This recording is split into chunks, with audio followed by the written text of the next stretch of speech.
क्रोध करने वाला खुद भी जलता है और दूसरों को भी जलाता है। बुद्ध अपने शिष्यों को दे रहे थे उपदेश, तभी एक व्यक्ति को बुद्ध की बातें अच्छी नहीं लगी। वह उठा और बुद्ध का अपमान कर दिया। बुरी बातों को बार बार याद करने से हमारी परेशानियां बढ़ती हैं, मन अशांत होता है।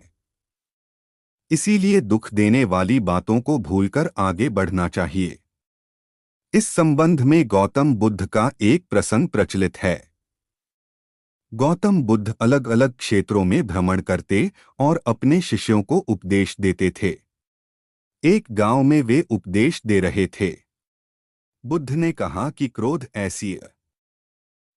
क्रोध ऐसी अग्नि है जिसमें क्रोध करने वाला खुद भी जलता है और दूसरों को भी जलाता है। बुद्ध के प्रवचन सुनने के लिए बड़ी संख्या में लोग वहां बैठे थे। उन लोगों में बहुत गुस्से वाला एक व्यक्ति भी बैठा हुआ था। उसे ये बातें पसंद नहीं आई। वह अचानक उठा और बोलने लगा कि बुद्ध, तुम पाखंडी हो। बड़ी बड़ी बातें करना ही तुम्हारा काम है। तुम लोगों को भ्रमित कर रहे हो। तुम्हारी ये बातें आज कोई मायने नहीं रखती हैं। व्यक्ति लगातार बुद्ध को अपमानजनक बातें सुना रहा था। वहां बैठे सभी लोग ये देखकर हैरान थे कि बुद्ध ये सब शांति से सुन रहे थे, लेकिन कुछ बोल नहीं रहे थे। क्रोधी व्यक्ति बुद्ध को शांत देखकर और ज्यादा क्रोधित हो गया। वह बुद्ध के पास गया और उनके मुंह पर थूककर वहां से चला गया। घर पहुंचकर क्रोधी व्यक्ति का मन शांत हुआ तो उसे अपने किए पर बहुत पछतावा हुआ। वह बुद्ध से क्षमा मांगने पहुंचा, लेकिन उस गांव से बुद्ध पड़ोस के गांव के लिए निकल चुके थे। वह व्यक्ति बुद्ध को खोजते हुए दूसरे गांव में पहुंच गया।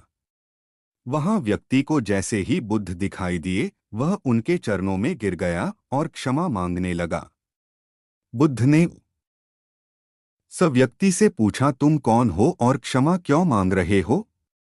उस व्यक्ति ने कहा, क्या आप भूल गए? मैंने कल आपके साथ बुरा व्यवहार किया था, आपका अपमान किया था।